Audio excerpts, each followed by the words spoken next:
Here we are in the birdcage, and traditionally it's Gentleman's Day.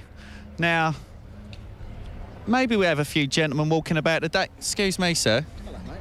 How are you? Very well, yourself? Now, tell me, it's Gentleman's Day.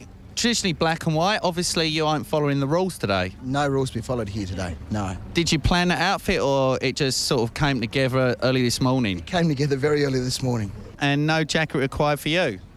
No, I think it's always a gamble and I have to take a risk, and I'd organised my outfit ages ago, so I wasn't going to change anything in the last minute.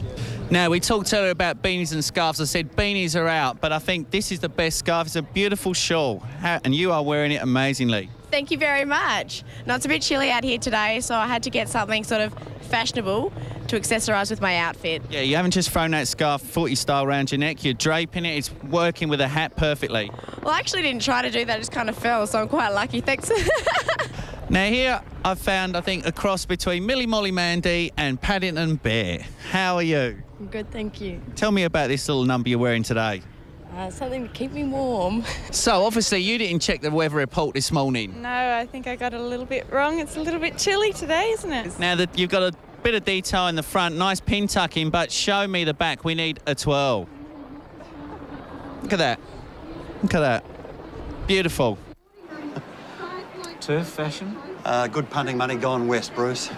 Correct weight there. Half ahead, the winning margin, 138.2. Xana, the winner, and the dividends are 680 and 240. So good value there. Infinite Grace at $2. Mrs. Tendulkar at $6.40. The Quinella was $13.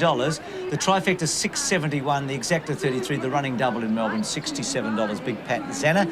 All right now for the presentation with Jim Wills. Ladies and gentlemen, trust you're enjoying AAMI Victoria Day, Cup Day, and of course we are counting down to the feature on the program here at Fabulous Flemington. Race 4 on the program was the Nestle Peters Classic. It gives me great pleasure to welcome from the Victoria Racing Club, the committee member, Mr. Doug Reid, and the general manager of Nestle Peters, Mr. Chris White, to make the presentation.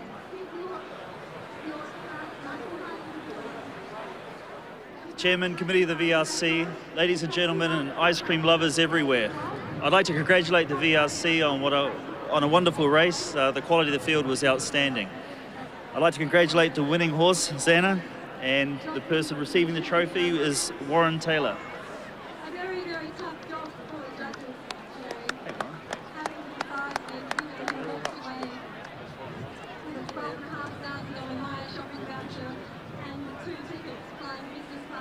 Yes, hello everybody. It's been a great 2 weeks for me with Xana winning at Moonee Valley last Saturday and Cox Plate Day, and this is my first runner at Flemington.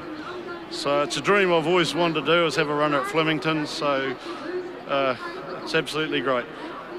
Thank you to the sponsors, Nestle. We need these people in racing, and thanks to the Ingham team, the Woodland Stud people. I've got to say it again, they're so professional and they're great to be working with. And Corey Brown, as far as I'm concerned, he's a real champion. So, and thank you to the Victoria Racing Club for putting on a great day. Thank you. Gee, what a result. First horse you've had at Flemington for a winner, and not the cerise colours there for John Hawkes. That's right, Bruce, and a lot of us have had many runners here at Flemington without having a winner. First horse, not fair. What about the betting on the Qantas Wakeful Stakes? Here's the tote. Special Harmony at 3:30. Thought she might have been a little bit shorter, but I guess everybody's concerned about the slow track today. Barberton's a tip, and it's $37, number 6, and Dame Belter also a tip at $10. Yep, gave them both little chances too. Timberino's won its last couple at $10.60, so value on the front page. I'm sure Bart Cummings is Generosa. Well, Wow. look at that, 320. Yeah, extraordinary run at Caulfield last start. Probably should have won. In fact, should have won the race. And but by jingo, that is short. Grandly, I think, has got a hope in the Oaks. She's $42, and Dubai Pearl was a huge run last start at 19. But Grandosa here at Generosa, I should say, here at 320 is the favourite in front of Special Harmony. So that's the Qantas Wakeful. Pat, what about in the ring? Is Special Harmony favourite to win the third leg of the Grand Slam? Special Harmony is favourite at the moment, but sharing favouritism with Generosa at the moment, Bruce. I can tell you the bookies have fought back. Big Pat and Xana were massive drifters down here in the ring. But at this stage, round about half each way odds on my market for Special Harmony. Now, you're shopping a lot better on the tote for Timberina, Portland Damask, and Dane Bellatar. I'm keeping Dane Bellatar very, very short indeed at the moment, and you're shopping a lot better on the tote.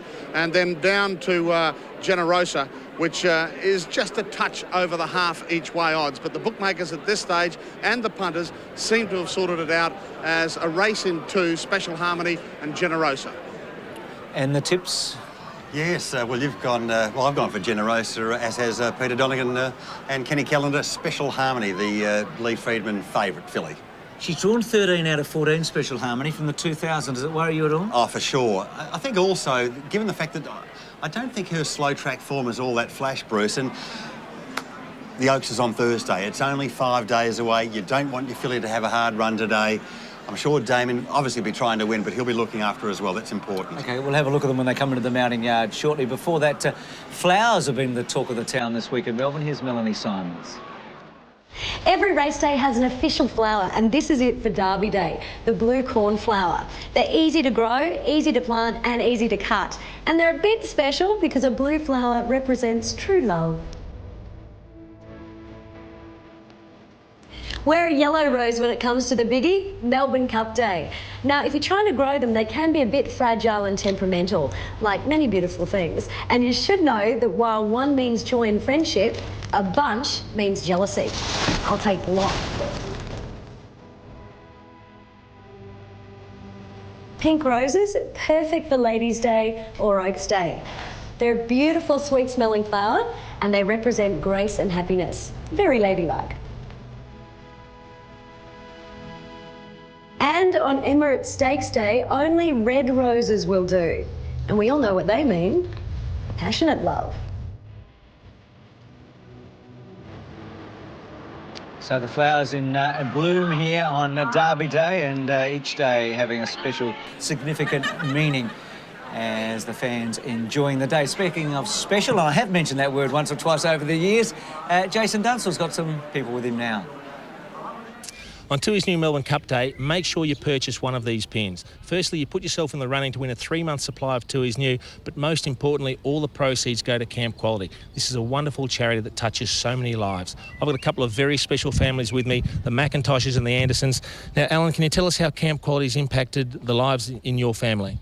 Well, I've been involved with Camp Quality for about 7 years, and I think it's very important that they do like camps and that for the kids, and days like this where parents can get out and relieve a bit of stress and that sort of thing. So very important.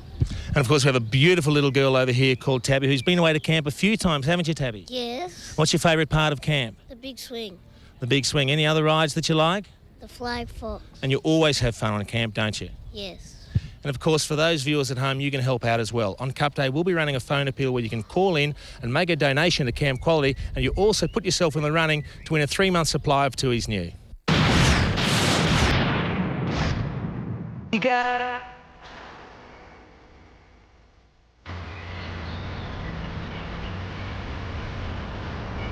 How far removed is this from your everyday life? It's completely removed. I'm used to all day spending the day in the office, and then I never get dressed up. So usually you'd see me in just jeans, thongs and a t-shirt. So getting the hair done, the makeup done and having personal outfits is completely surreal to my everyday life. Some things you can't see until... My dream's always been to work in television, and I've just finished journalism at uni, so I'd love this to be a launching pad for a career in the media industry. So it must be pretty tough thinking people out there at home are going to vote for you. I know. It's a bit of the whole reality thing coming into your own life. I know. What should they know about you? They should know that I'm quite shy. I'm really quite shy, and this is something out of my comfort zone, but they should also know that this is something that I want to pursue, and this is my dream and my whole aim in life. I think people would like to see other people achieving dreams. To vote for Emma, call 1902 555 221 or SMS Emma to 188 7444.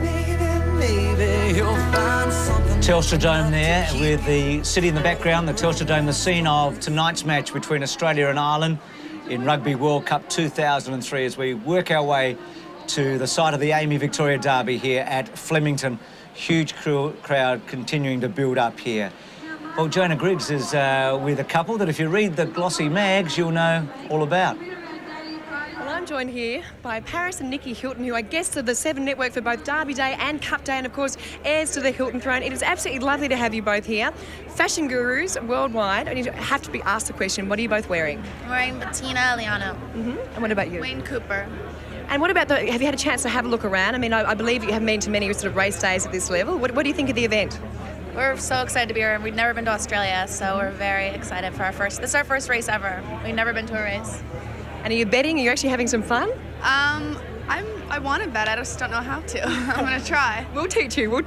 Now, Paris, what about you? We've seen you in Zoolander and a couple of other films since then, and you've got some new ones coming out? Yeah, I have Cat in the Hat with Mike Myers coming out, Raising Helen with Kate Hudson, Wonderland with Val Kilmer. I have a couple other ones I'm doing right now, yeah. Fantastic when you can be that blasé, just reeling them off. And what about you, Nikki? Now, you design handbags. I want to know, have you bought one of your own bags today? Yeah, I'm wearing one of my bags today. So I'm designing handbags, and we're living in LA. We have a house together. Getting any inspiration from the Australian fashion? Yes, I've never seen the Australian designers, and like with these Wayne Cooper dresses and her dresses, like I love them. I got so much stuff to bring back to the States. I'm excited. I have heard you two have been shopping up a storm, so we hope you enjoy the rest of your race day, and thanks for taking time out to talk with us. Nice to see you. Nice meeting you. Famous Hilton sisters there with Joanna. Speaking about fame, Lee Friedman is certainly a famous trainer. In the early and mid-90s, he dominated Group 1 racing in this country. He went through a slump in the late 90s, and so much so that he even thought about giving it away. It's been one heck of a ride. He had Mummify win the Caulfield Cup. He's running today in the McKinnon. He might win the Melbourne Cup on Tuesday. He spoke very frankly during the week with Neil Kearney. Now, racing makes mugs of us all, but you've got the Caulfield Cup in the bag, you've got the favourites for the Melbourne Cup and the Oaks, and one of the fancied horses for the Derby. You're riding high. I've got a few debts, as you probably know, so it'll come in handy if something can happen. And something will happen? Oh, well, we hope. Never put the cart before the horse? No, I don't think so. Before the Caulfield Cup, you got Danny Nikolic, the rider, and sat in your car in the car park and hatched your plan for the race. Why'd you do that? On a serious note, I needed to do that with Danny because I'd had quite a... not many people know, but I had quite a big blue with him a couple of weeks before the Caulfield Cup over one of his rides. Pretty nasty stuff from both sides, which we did by the same token get over very quickly. But I just felt it was probably important to have a chat to see that we're on the same wavelength. You've seen some spectacular highs, but in the 90s you had a terrible lean patch. Did you learn much? I perhaps wasn't quite as prepared for the reaction to the lean patch as I got. You know, a lot of rats jumped off the ship. They jumped back on? It's probably a bit hard. Rats can't swim. So have you had many boat people jump on the Friedman Brothers team since your resurgence? No, I don't really make a big issue of all that. It's human nature that people were going to, whisper behind hands, and it's human nature that people are fair weather sailors. 90% of the world are like that, so it really shouldn't surprise you. 10% of the world are stickers, and they're the people I tend to want to concentrate on now. And the whispering was that there was something wrong with your methods? Yeah, I think that. In a sense, they were right. It had to do with FBI, the breakup of Friedman Brothers Incorporated? There was problems within our organisation that were getting bigger. I was probably losing interest because the problems were getting bigger. Did you ever doubt you'd climb out of it? I figure the last 5 years I've kind of served my apprenticeship again and... Done it tough? Oh yeah, did it pretty tough. Question yourself? Yeah, did a bit. Think about chucking it in? Yes, did all of that. How close did you get to chucking it in? Oh, well, as I said to someone a bit flippantly the other day, the council were all full up for people, so I couldn't really get a job elsewhere. No, I thought about it. What other job would you have done? I've no idea. No idea. Qualified anything else? It's a good thing the horses are going well, Lee. Yeah, bloody good thing, yeah. Is racing a tough game like that? Is it a tough game for friends and stickers? It's ruthless. Totally ruthless and relentless, and people expect your time all the time. People expect you to think about their horses and racing all the time, and it's as quick to cut you to pieces as it is to lord you. So, I mean... How does that change you? I knew all that before it actually happened to me, but I think now that it has happened to me, it gives you a greater appreciation of your success. You don't take that for granted. They say he who laughs last laughs loudest. How much will you laugh if you happen to win a few of these big races over the next 4 or 5 days? If it happened, it would be a great source of satisfaction to me and the other boys that, you know, we could have dragged something back from the brink like we had and turned it into a success again. More so than your year in 92, 93 when you won every good race, the Cups, Cox Plate, the Slipper? Yeah. Well, it's like the emperor without the clothes, isn't it? You know, when you're having all that success, you don't see the flaws. And it wasn't until we were unsuccessful that we saw the flaws. Start for Lee today with the Qantas Wayful Stakes. It could all start for the Freedman stable with Special Harmony, and has Noble Red, who was the favourite for the Amy Victoria Derby when we looked at the totes earlier today. And he has Mummify in the Thrifty McKinnon, who is the equal favourite for the Tui's new Melbourne Cup. So Special Harmony, I mentioned the Grand Slam. That's the Edward Manifold, the 1,000 Guineas, the Wakeful, and also the Oaks. Only 3 fillies have ever done it, and this filly is halfway there. That's right, Bruce, and quite clearly she is the best filly in Australia at the moment. But I think today she's a little bit vulnerable. A combination of the weight, the 57 kilos, the barrier 13, and also the rain-affected going, which I'm sure, given her sort of striding, her type of stride, is not going to suit her today. She's slightly vulnerable today. She is the best horse in the race, no doubt about that, and hard to beat. 2 Rinky Dink, so that's Special Harmony. Rinky Dink, she won a 2-year-old race on Oaks Day last year, 6th behind Timberina at Caulfield. Yeah, she went okay at Caulfield. Look, she'll get a good run here from her nice barrier. Noel Keller will give her a good ride, but flying a touch high. Place. 3 Timberina, good form. She's won 3 of her last 4, and she won the race at Caulfield that Aerogram won last year before she went on to win this race. Sure, look, she had a perfect run at Caulfield, a beautiful ride by Damien Oliver. Everything went right for her, and she fell in. She was a little bit lucky to win as well. I thought she was a good thing at Caulfield. I don't think she's got any hope today. 4 Portland Damas, Tony and Kieran McAvoy team up here. 4th in the 1,000 Guineas and 3rd at Caulfield over 1,400 before that. Yes, had a lovely run in the 1,000 Guineas too. Got a split at the top of the straight on the rails there. Actually hit the front at about the 250 metre mark. She's bred to run the trip, no doubt about that. She'll get a good run. Not sure whether she can win, but not hopeless. 5 Annie Levy, probably the most interesting run for her was that now famous Mornington race where she was 3rd behind Kempinski and Noble Red. Wasn't that a strong race for Mornington, although it was a city meeting that day at Mornington. Look, she plugged away at Moonee Valley. She got a mile back there. She's up in class here. Pretty experienced filly. She's had about 14 starts. Going to have to lift a couple of notches here though, Bruce. Barberton is a tip, number 6 of Big Odds, 7th to Timberina. Ran on very strongly last start. Was 5th in the Flight Stakes before that. Yeah, good run in the Flight Stakes, and again, not really a flash ride either at Caulfield. She's a tough filly. She's certainly been looking for this sort of ground. Don't think she can... Actually, no, she's got a rough hope, I reckon. Now, Dame Beltar 7 meets Generosa 4 kilos better and Timberina 2 kilos better for her 3rd place. Yes, cross from the wide barrier with the 58 kilos. Possibly hit the front a little bit early as well. She's got no wet track form at all, but she's going to get a lovely run here from barrier 3. I think she's got a definite chance in the race. Tully Bellotto, number 8, was 9th in the 1,000 Guineas, 5th in the Manifold before that. Yeah, I believe she's had a few problems, Tully Bellotto, but I'm also told that she's over them. She's a wet track winner. Her form was good before her last start failure.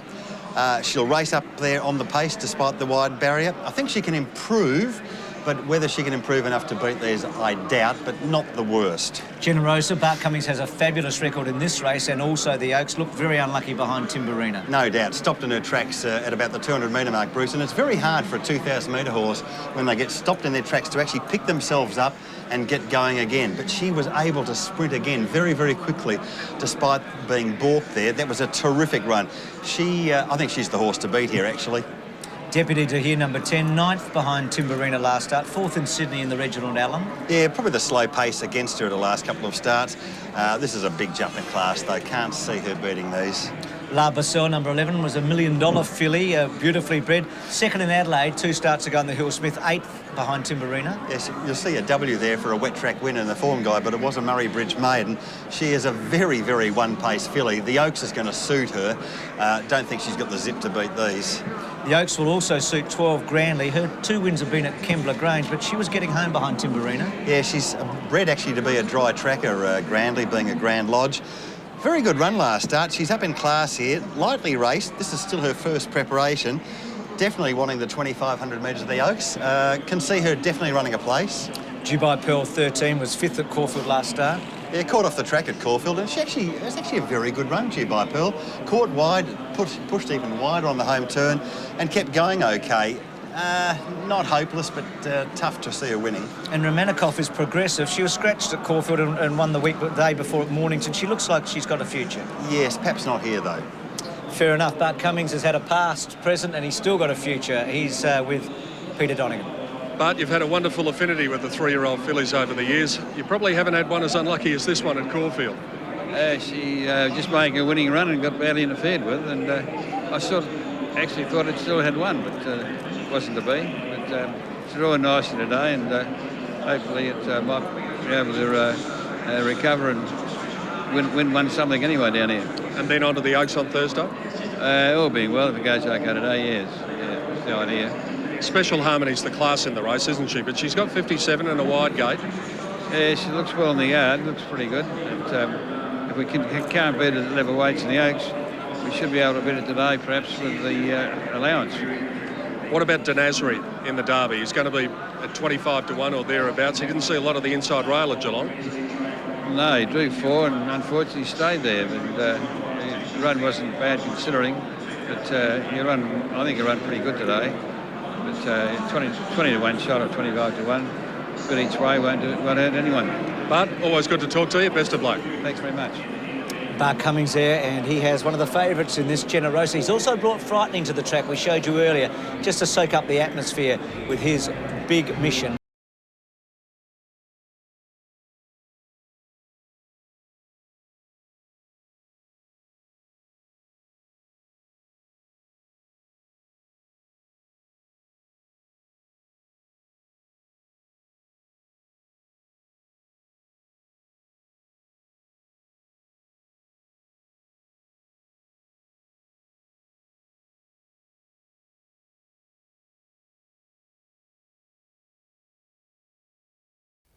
We're down here in the Tooheys New Lounge and I'm with the stunning Tara Moss. Now, Tara, we haven't seen a lot of you lately. You've sort of been nose to the grindstone. Tell us about the books that you're working on at the moment. Well, I'm working on a book called Covet that will be out with HarperCollins next year, and I'm like on the finish line just about. It's been a year and a half of work and a lot of sort of staying at home and being very boring, so it's kind of nice to give myself the excuse to come out for Derby. And you've got another one on the bestsellers list at the moment? I do. Split, which is my second novel's out there right now, and it's doing very well, and we're just doing translations into Russian and French and German and all of that. So who knows how well the translations will go, because I won't be able to read them myself. And of course, you're looking stunning now. I guess we've come to expect nothing less. Well, you're very kind. Look, I think everyone should wear an outfit that is very special for Derby and Cup Day particularly, because that's what the races are for, you know. It's a great excuse to get dressed up, put on hats and gloves and all that. Well, I think you made special the major understatement of the day. Have a great day, Tara. Thanks a lot, you too. Jason there with Tara Moss as the fillies are at the post for the Qantas Wakeful Stakes $250,000 race. Group 2 has been such a good guide to the Oaks. It's been going for 71 years now, the Wakeful, and on 30 occasions, the Wakeful winner has gone on to win the Oaks. So we're batting at about 40%. That's right, Bruce. It's a very tough race for the jockeys, really, because in their mind, they've got to look after their fillies because they're not used to backing up 3-year-old fillies. They've got the big 2,500 metres on Thursday. They've got to look after them, give them as kind a run as possible, of course, trying to win the race as well. And Damien's got his work cut out. She's drawn 13. She's got 57 kilos. Special Harmony, of course, I'm talking about. So this is going to be a very, very interesting race tactically, I think, for the jocks here. And I think in the betting ring too, Paddy Welsh. Special Harmony holding favouritism, but the Oaks favourite hasn't been heavily backed. Let's say reasonable money without being big money. But the others have all drifted. Timberina out a couple of points, Portland Damask out 3 points, Dane Beltar out a couple of points, and Generosa has drifted 1.5 points. So At this stage, the money with Special Harmony. Just looking earlier in the week, they put out the market for the Oaks. Special Harmony $2.50, Generosa at $7, Royal Mask, who's not here, at $8, and Timberina $11. So Special Harmony at $2.50 early for the Oaks. So this is good value if you fancy her, but the 57 and the wide draw is the trick. John Letts, John at the barrier there. Look, she's we just saw Generosa a moment ago. John, you got a choice between Special Harmony and Generosa on looks? Yeah, I have actually, Bruce. I do like the toppy Special Harmony. I know the barrier and the big weight's a bit of an offsetting for if you're a punter, but she's so relaxed. She looks like she could go a 3,200 metre race. Damien Oliver on her, of course, and I'm sure Damien will get her into a good position by the time they get. Bruce, they've got about nearly 500 metres here, or 400 to 500 metres before they start to turn, and I'm looking directly nearly from gate 13 now, where Special Harmony will start from. But I think with a little bit of speed on that Damien will slot her in nicely. Of course, Generosa's drawn to one gate. She's already going to be there, and she's definitely the one to beat. I think she's a little bit more fired up than Generosa, but gee, when you look at a 3-year-old filly and you see Generosa, she's walking around like she's nearly asleep, but she's that relaxed. She's got to be the filly. If she wins today, I'd say she'd go to the Oaks pretty short. There's a 4 kilo difference between Generosa and Special Harmony, but if you look at stake money, Special Harmony's won 613,000 and Generosa's won 30. There should be 4 kilos between the two. There should. In actual fact, Bruce, outside of Special Harmony and Rinky Dink, nothing in the race has won over $80,000 prize money. So clearly, a lot of these horses have just on the start of their careers. And first prize for this race is 162,000, with second prize 50. So, look, it is a lead up to the Oaks, but in its own right, it's a very important event and a Group 2. No doubt about that. And of course, some of these fillies facing their first staying tests as well. Special Harmony, well, she's out of a maroon mare. I don't think there's much doubt about that for the Oaks. Maroon to Sydney Cup winner. And of course, Generosa's out of a Danehill mare, Generous, an Irish sire, only a second season sire in Australia, I think, Generous. So a little bit of an unknown, I suppose, but some fairly stout breeding amongst the two favourites. Bart Cummings has won this race on 12 occasions, unbelievably. The first time was with Light Fingers in 1964, and the year later she came out and won the Melbourne Cup. Sure, and does he hold just about every training record for every classic in Australia? Well, look, it's a good question. Tommy Smith had an enormous record. Bart's won 27 derbies and 23 Oaks. He's won 5 Victoria derbies and 8 Victoria Oaks. So he's right up there. He's hard to beat, isn't he? No doubt about that. And despite the fact he's 77 or 78, there's a few more to go, I reckon. So half each way odds the favourite here, Special Harmony with Generosa behind it. Special Harmony joins them as we join Greg Miles. Really speaking, if they can win with a big weight in the Wakeful, they'll take out the Oaks. And Special Harmony still on target to complete a quartet of victories, including the Manifold and 1,000, which is rarely done. Only 3 fillies have done it before. But this hurdle first. Special Harmony now joined by La Brazil on the outside, so the field is ready and they're racing immediately in the Wakeful. Starter caught them okay. Portland Damask, one of the first out. Rinky Dink wide in the oranges, pressing on. Dane Beltar's up there with Romanikov as they sort themselves out, and next is Dubai Pearl. And let's see, Oliver went right back to last on Special Harmony. She settled 2 lengths off the second last pair at the 1700, and Portland Damask made play in the Qantas Wakeful, out by a length. In second placing, Dane Beltar. Annie Levy is third, and Romanikov is caught wide, pressing on towards the lead. Then came back behind them Rinky Dink and a length to By Pearl. 1.5 further back in the field, Generosa, and then Deputy to here the outside. 1.5 then to Grandly in the yellow colours, followed by Barberton.